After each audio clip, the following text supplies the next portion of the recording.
शिव भक्तों, गुरु जी के मुख से सुनिए रवि प्रदोष के दिन किए जाने वाले कुछ खास महत्वपूर्ण उपाय। रविवार की अगर प्रदोष पड़ जाए, कौन से दिन? रविवार की प्रदोष के दिन ये प्रयोग अवश्य कर कर देखिएगा। ज्यादा बार नहीं करना है, केवल एक ही बार करना, बाबा उस स्वयं कृपा करेगा। अपने मंदिर में कभी ऐसा योग लगे आपके जीवन में कि आप जिस व्यापार को आपने करा उस व्यापार में आपको फल नहीं मिला,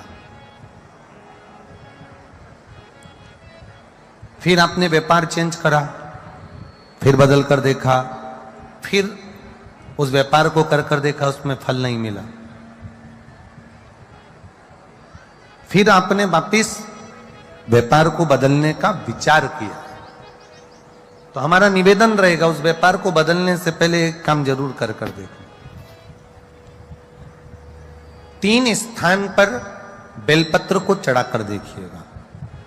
अगर आपको लगे कि मैंने व्यापार बदल लिया, एक बार बदला, कई लोग ऐसे भी होते हैं जो पैसा इकट्ठा करते हैं, धन एकत्रित करते हैं, और कोई व्यापार ऐसा कर लेते हैं जिस व्यापार में धन चले जाता है तो वो धन वापिस नहीं आता, महाराज, वो व्यापार का धन वापिस नहीं आता, तो बड़े दुखी होता है कि भाई मेरा गया हुआ पैसा नहीं आ रहा, मैं बड़ा कष्ट में हूं, मेरा खुद का ही आ जाए ना तो मैं निहाल हो जाऊं, मेरा अपना ही नहीं आ रहा जो गया हुआ है, तो मैं क्या वर्णन करूं, उसको क्या कहूं।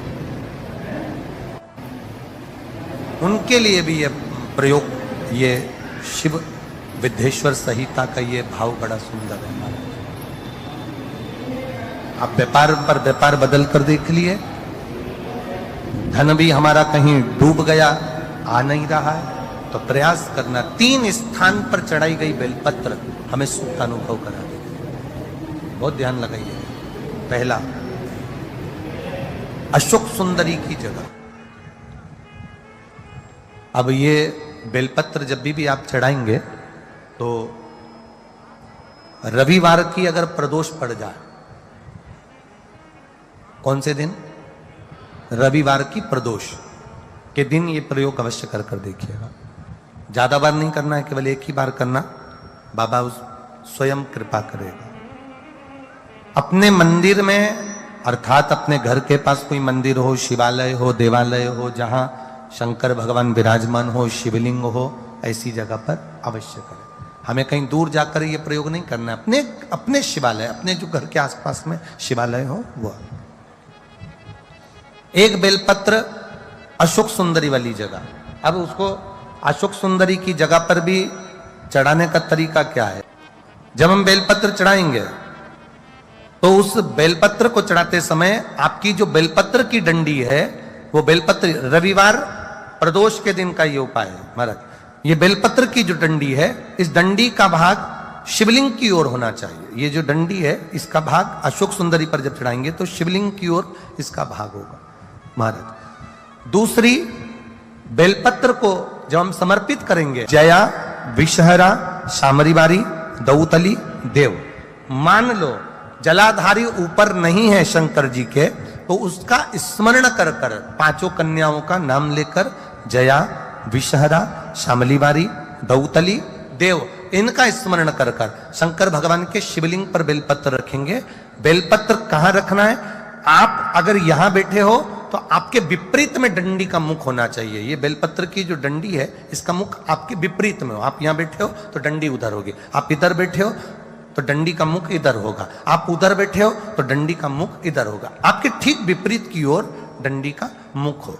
ये 2 जगह बेलपत्र समर्पित करने के बाद, तृतीय बेलपत्र शिवलिंग की जो जलाधारी है, जहां पर भगवान शंकर का शिवलिंग रखा है, वहां स्पर्श कराकर, केवल छुआना है, स्पर्श कराकर बेलपत्री के पेड़ के नीचे ही कोई कंकर हो, कोई शंकर हो, या कोई मिट्टी का ढेला हो, नी हो, तो वहीं मिट्टी को थोड़ी सी ऊंची कर कर एक बेलपत्र बैठकर, इस बेलपत्री की डंडी जड़ की ओर, मतलब जो वृक्ष होता है उस ओर इस डंडी का मुख होना चाहिए। ये 3 रविवार के प्रदोष के दिन शंकर भगवान पर चढ़ाई गई बेलपत्र से हमारा गया हुआ धन भी पुनः आने का रहता है और हमारा जो व्यापार बार बार बंद हो रहा है, शिव की कृपा से एक बार चालू तो चालू हो ही जाता है, शिव तत्व को जाना।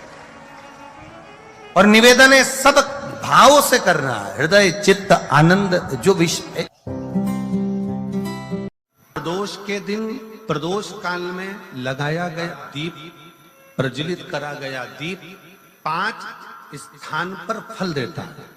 प्रदोष के दिन प्रदोष काल में लगाया गया दीपक 5 स्थान पर फल देता है। पहला स्थान, अगर हमको या हमारे परिवार में किसी को काल सर्प दोष है तो हमारा प्रदोष का लगाया गया दीपक कहीं पूजन मत कराओ, वो दीप जलाने से ही काल सर्प दोष समाप्त होता चले जाता है। दूसरा स्थान पितृदोष, अगर किसी ने कह दिया कि तेरे घर में पितृदोष है, तेरे घर में, कई लोग बता देते हैं कि तुम्हारे घर में कई माताएं पूछती हैं मेरे घर में बेटा नहीं, मेरे घर में 3 बेटी हो गई, 4 बेटी हो गई, 5 बेटी हो गई, बेटा नहीं है, बेटा नहीं, तो किसी ने कह दिया पितृदोष है। अब तुम शंकर जी की पूजन कर रहे हो, शंकर जी पे जल चढ़ा रहे हो, शिव की स्तुति कर रहे हो, तो किसी किसी के यहाँ 3 बेटियों के बाद 4 बेटियों के बाद, एक माता ने तो लिखा है कि उसके यहाँ 2008 में उसके घर में लड़की ने जन्म लिया था, या 2008 में उसके घर में बच्चे ने जन्म लिया था, लड़की ने, उसके बाद फिर लड़की ने जन्म लिया और उसके बाद उसके घर में कोई पुत्र का योग नहीं बना। तब उसने प्रदोष के समय पर शाम को दिया लगाना प्रारंभ करा और 2008 में बच्ची जन्मी थी और अब 2024 में उसके घर में लड़के ने जन्म लिया। कि प्रदोष काल का लगाया गया दीपक, प्रदोष काल, प्रदोष के दिन, प्रदोष काल का जो दीपदान होता है वो सरल नहीं होता, वो सहज नहीं होता, 5 स्थान की पूर्ति करता है। पहला स्थान किस चीज के लिए? काल सर्पदोष के लिए। दूसरा पितृदोष, कैसा भी तुम्हें कोई पितृदोष बता दे, कितना भी तुमसे कोई कह दे कि तेरे घर में पितृ का दोष है, तेरे घर में ये दोष है, अगर आप प्रदोष के दिन, प्रदोष काल में अर्थात सूर्य अस्त के समय के 2:45 तक का जो समय होता है, 2 घंटे के समय का, उसके अंतर्गत अगर आप प्रदोष काल के समय में भगवान शंकर को दीप लगाने के लिए अगर पहुंचे हो तो वो आपको फल देगा ही, पितृदोष का निवारण होगा ही, चाहे तुम कुछ करो चाहे मत करो, और पितृ की शांति करा दे। दूसरे नंबर पर है पितृदोष।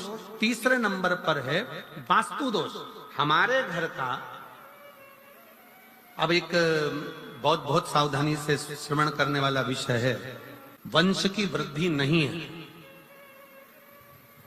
30 वर्ष शादी के हो गए, 40 वर्ष शादी के हो गए और औलाद है ही नहीं।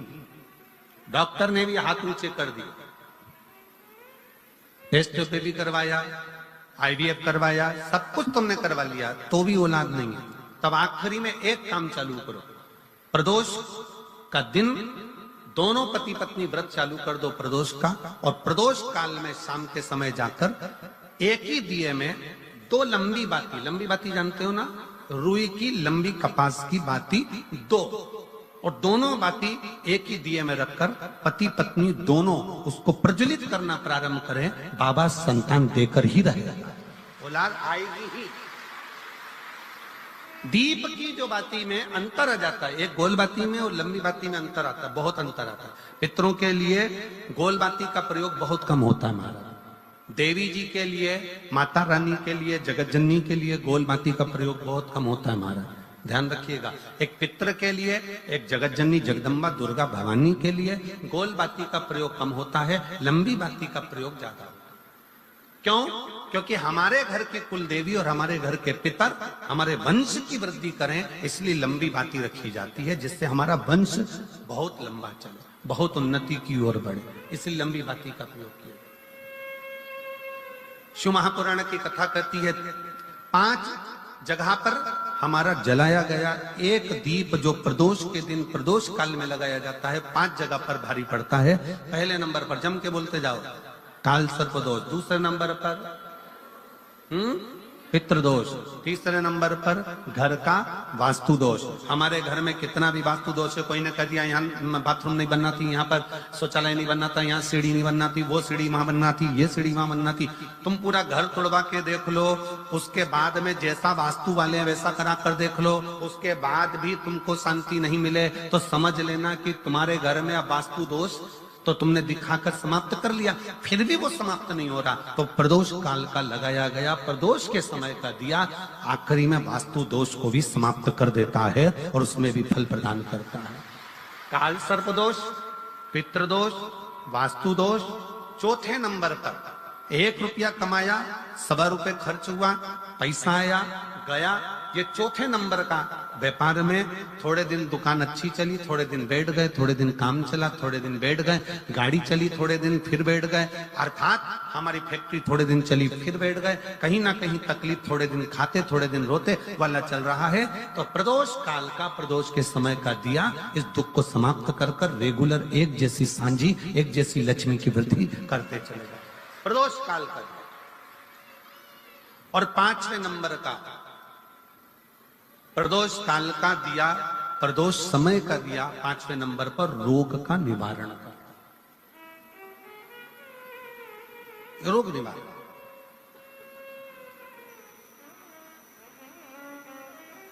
ये 5 स्थान जो बताए गए हैं प्रदोष काल के दिन, प्रदोष के दिन दीप प्रज्वलन के।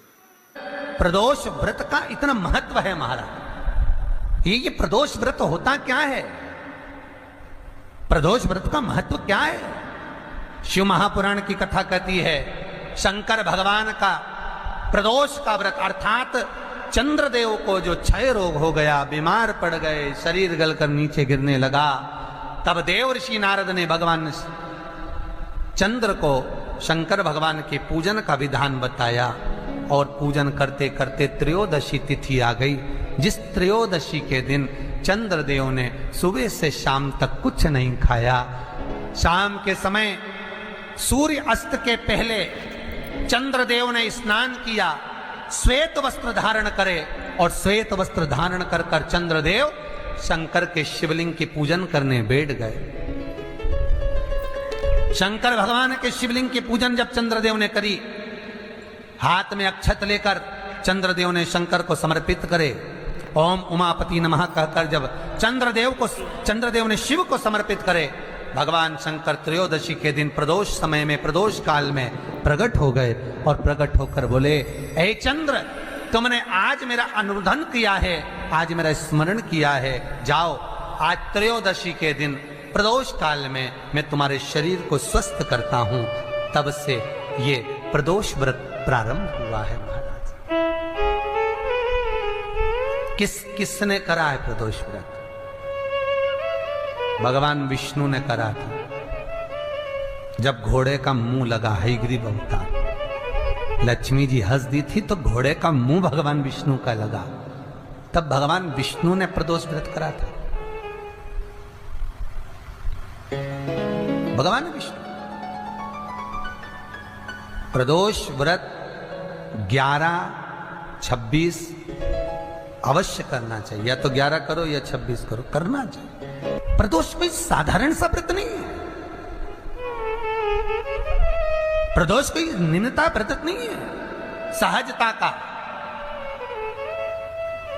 एक एक प्रदोष का महत्व शास्त्र वर्णन करता, शिव महापुराण कहती है एक एक प्रदोष का महत्व, एक एक प्रदोष।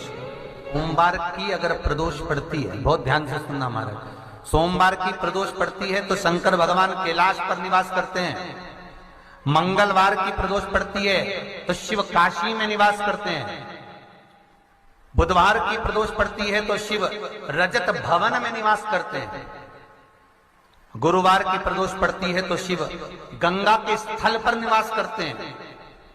शुक्रवार की अगर प्रदोष पड़ती है तो शिव नीलकंठ पर विराजमान होते हैं।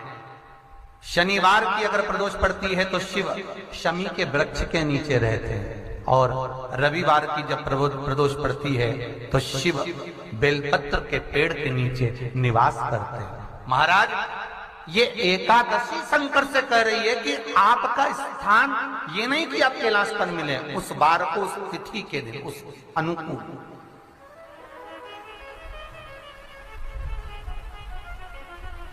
हमारे यहां कहते हैं सोमवार की जो प्रदोष पड़ती है वो इच्छा पूर्ति करती है, मंगलवार की प्रदोष रोग से मुक्ति देती है, बुधवार की प्रदोष कामना की पूर्ति करती है, गुरुवार की प्रदोष शत्रुओं का नाश करती है, शुक्रवार की प्रदोष सुख और शांति देती है, शनिवार की प्रदोष संतान का सुख देती है, और रविवार की प्रदोष जो काम दुनिया में कोई नहीं कर सकता वो अचूक फल की प्राप्ति रविवार की प्रदोष करा देती है। महाराज ऐसी प्रदोषों का नियम वर्णन किया चाहिए। भगवान कहते ठीक है तू थोड़ी देर खड़ी हो। एकादशी सम्मुख खड़ी हुई, पार्वती जी ने जिस अंगुष्ठ का जल पीने के लिए लिया था हाथ में, बस पीने ही वाली थी, शंकर भगवान ने वही हाथ में जल लेकर एकादशी के हाथ में उसको देकर कहा ले, ये मेरे द्वारा निर्मित एक व्रत है जिसे त्रयोदशी के दिन तूने मांगा है, मैं तुझे देता हूं।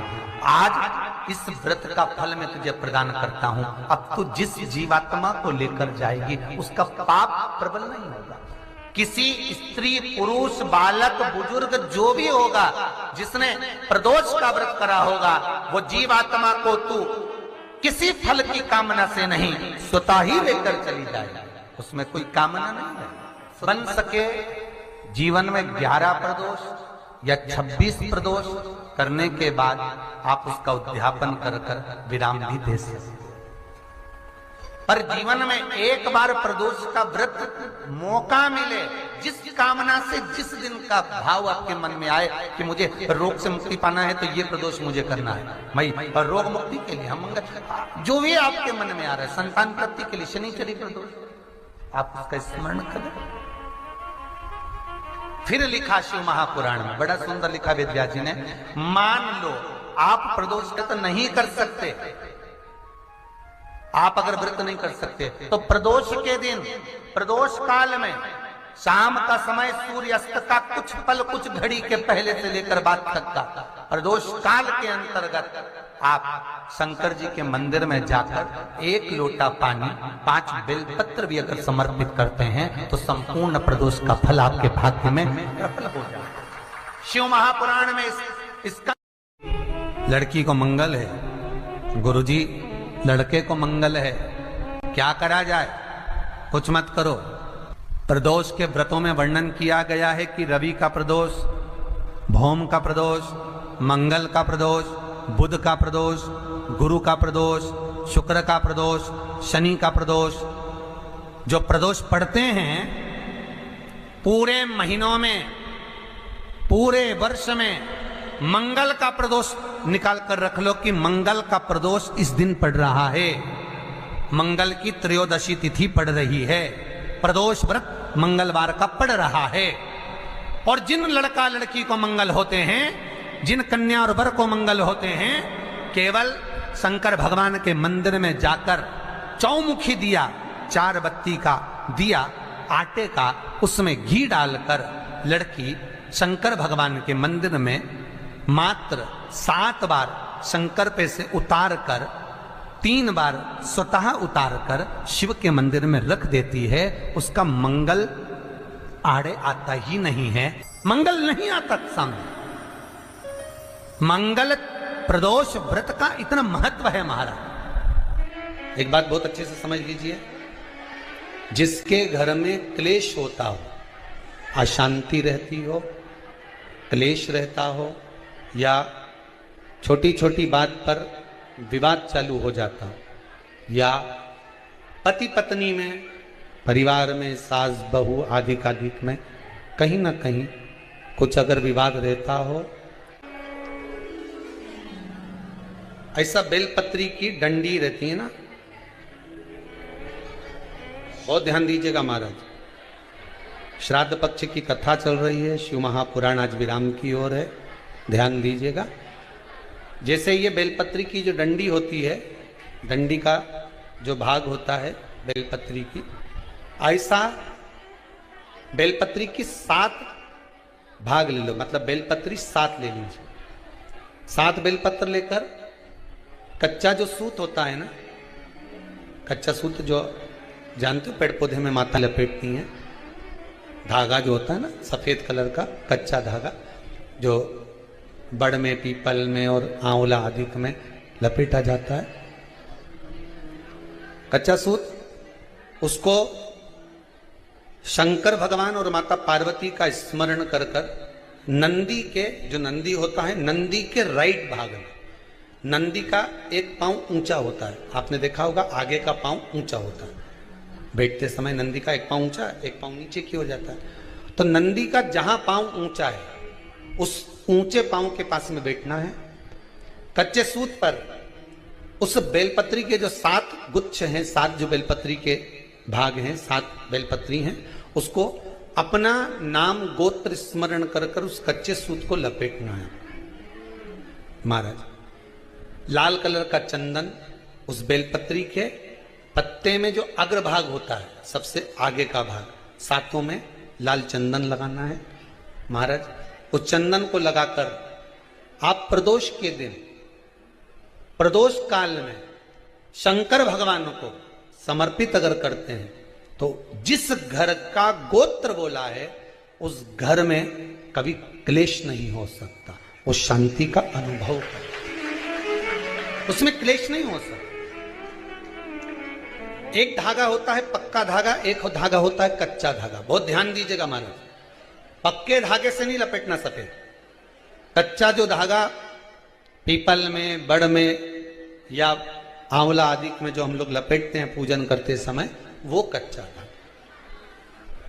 और एक बात और आपको कहने, ध्यान दीजिएगा, अगर मान लो किसी पति पत्नी का तलाक तक की नौबत हो गई और तलाक नहीं कराना है, आपस में वापिस प्रेम बढ़ जाए, छोरी वापिस घर में रहे, बेटा उसको रखे, बहू रहे, आपस में प्रेम बढ़े, वो भले मायके चली गई हो, वो भले लड़का छोड़कर चले गया हो, अकेली रह रही हो और चाहती है कि मैं पति के साथ रहना है, तलाक नहीं होना चाहिए, हम दोनों में प्रेम रहे, वो संभाले मेरे को भी और मैं भी आदर करूं, वो भी आदर करे। तो मेरा निवेदन है, कच्चा जो सूत होता है, कच्चा जो धागा होता है, नंदी के ठीक पीछे बैठकर कोई साथ में आपके परिवार का कोई व्यक्ति चले जाए और हस्तकमल को, जिसको अपने परिवार में वापिस रहना है, उस स्त्री हो या पुरुष हो, दोनों में से कोई भी नंदी के पीछे बैठकर सोमवार की जिस दिन अष्टमी पड़े उस दिन नंदी के पीछे बैठकर हाथ को ऐसा बंद करना है, हाथ में एक बेलपत्री रखना है सीधी सीधी, बंद कर कर 7 बार उस हाथ पर कच्चा सूत लपेट देना है, उस सूत को वापस निकाल लेना है।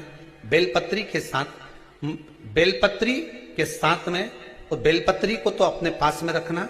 सबसे पहले माता पार्वती का जो हस्तकमल ऐसा होता है शिव मंदिर में, उस हस्तकमल में वो सूत जो आपके हाथ से निकला है वो उसमें डाल देना है, माँ जगत जननी से प्रार्थना कर कर, और जो बेलपत्री आपने संबंध को जोड़ने के लिए अपने हाथ में ली है वो शंकर भगवान के कटी भाग में, फिर निवेदन करूंगा कटी भाग को समझ लीजिए। ये शिवलिंग रखा है, जहां पर शंकर भगवान का शिवलिंग, माता पार्वती जी के हस्त कमल पर जो शिवलिंग रखा है, ये भाग कटी भाग कहलाता है। इस जगह पर जहां शंकर और पार्वती का मिलन हुआ है, उस जगह पर उस बेलपत्री को रख देना है। महाराज ज्यादा से ज्यादा 3-4 महीने लगते हैं, दोनों में वापिस प्रेम बढ़ जाता है, दोनों एक हो जाते हैं।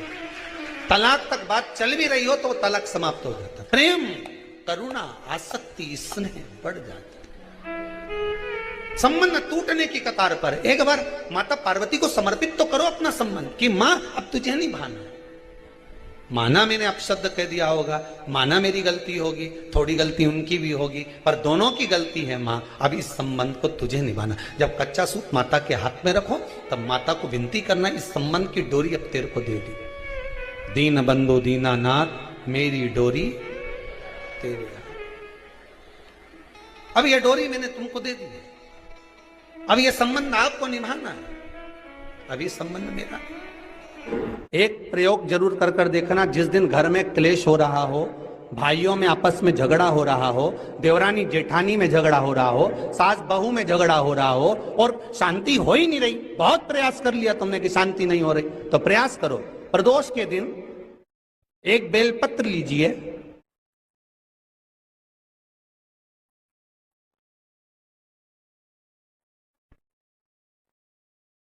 प्रदोष के दिन बेलपत्र लेकर अपना जो परिंडा होता है, परिंडा जानते हो, मटका, हंडा, जहां पानी भरते हो, पितरों का स्थान, उस परिंडे को बेलपत्र छुआकर उस बेलपत्र को शंकर भगवान के ऊपर जो जलाधारी होती है, उस जलाधारी में इस डंडी को अपने घर का नाम गोत्र बोलकर उसको डाल दिया जाता है। एक लोटे पानी में थोड़ा सा शहद मिलाकर उस जलाधारी में भगवान शंकर का भृंगेश्वर नाम लेकर चढ़ा दिया जाता है। शिव जी को चढ़ाया हुआ जल उस बेलपत्र को चढ़ाकर जाइए, कितना भी तेज झगड़ा हो रहा होगा, मात्र 10 मिनट के अंदर एकदम शांत हो जाता है, झगड़ा रह ही नहीं पाता। कितना भी झगड़ा हो रहा, मात्र 10 मिनट, 15 मिनट से ज्यादा नहीं टिक सकता। पत्र खाओगे शंकर जी के मंदिर की तो मुख में जीवान छार छार हो जाती है। बोलो सही है कि गलत? प्रतिदिन बेलपत्र खाओगे शंकर मंदिर की तो मुख में कई बार छाले भी पड़ जाते हैं। सत्य है कि गलत है? शिव महापुराण की कथा कहती है अति सर्वस्व वर्जते। आपको अगर बेलपत्र खाना है, हफ्ते में 2 खाओ, हफ्ते में 3 खाओ। मुंह में अगर छार छार हो रहा है, छाले पड़ रहे हैं, तो बेलपत्र को, शिवजी की चढ़ी हुई बेलपत्र को सुखाकर चूरा बनाकर इतनी सी चुटकी भर खा लिया, पानी पी लिया। लीवर गड़बड़ हो गया है, डायलिसिस चल रहा है, किडनी गड़बड़ हो गई है, डॉक्टर बोल रहा है कि डायलिसिस करवाना पड़ेगा, तो बेलपत्री के पीछे की जो डांट होती है, जिसको आप लोग तोड़ के फेंक देते, वो बेलपत्री के पीछे की जो डांट है, ये ब्रह्मा विष्णु महेश। समझ में आ रहा है आप लोगों को? बीच में जो डंडी दिख रही है आपको, इसके बीच में बड़ी पत्ती और 2 पत्ती के बीच में जो खाली जगह है, ये खाली जो डंडी है, इसमें 33 कोटि देवी देवताओं का स्थान होता है। किसका स्थान है? 33 कोटि देवी देवताओं। इसलिए बेलपत्र चढ़ाते समय बेलपत्र को इस जगह से पकड़कर समर्पित किया जाता है कि 33 कोटि देवी देवताओं का स्पर्श कर कर, ब्रह्मा विष्णु महेश का स्पर्श कर कर चढ़ाया जाता है। बेलपत्री के नीचे की जो डंडी होती है, ये 2 पत्ती से लेकर नीचे का जो भाग होता है, ये स्कंद पुराण कहती है, इसमें 64 योगनियां और मेरी माता पार्वती का संपूर्ण जितनी शक्तियां हैं, वो सारी शक्तियां इस डंडी के अंदर विराजमान होती हैं। इस डंडी के पीछे गोखरू होता है, जिसको माताएं तोड़ देती हैं।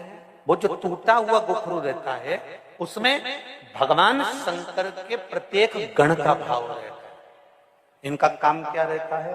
जब शरीर में किसी व्यक्ति के जीवन में जब दुख, तकलीफ या रोग बढ़ता है, तो वो गोखरू जो नीचे का रहता है, वो टूटा हुआ गोखरू अशोक सुंदरी वाली जगह पर चढ़ाकर हफ्ते में 2 बार उसको चबा चबा कर अगर खा लिया जाए तो डायलिसिस की जरूरत नहीं पड़ती, डायलिसिस छूट जाता है, लीवर और किडनी काम करना प्रारंभ कर देते। और अच्छे से सुन लेना, अभी की अभी घर जाकर शुगर की जांच करना। शुगर कितनी भी हाई जा रही होगी, बेलपत्री के नीचे का गोखरू टूटा हुआ अशोक सुंदरी पर चढ़ाकर खाकर 5 से 7 मिनट मुंह में रख लीजिए और उसके बाद शुगर की जांच कर लीजिए, शुगर लेवल में मिलना प्रारंभ हो जाए। बेलपत्री का जो सुख है, वो जीवन का आनंद देता है।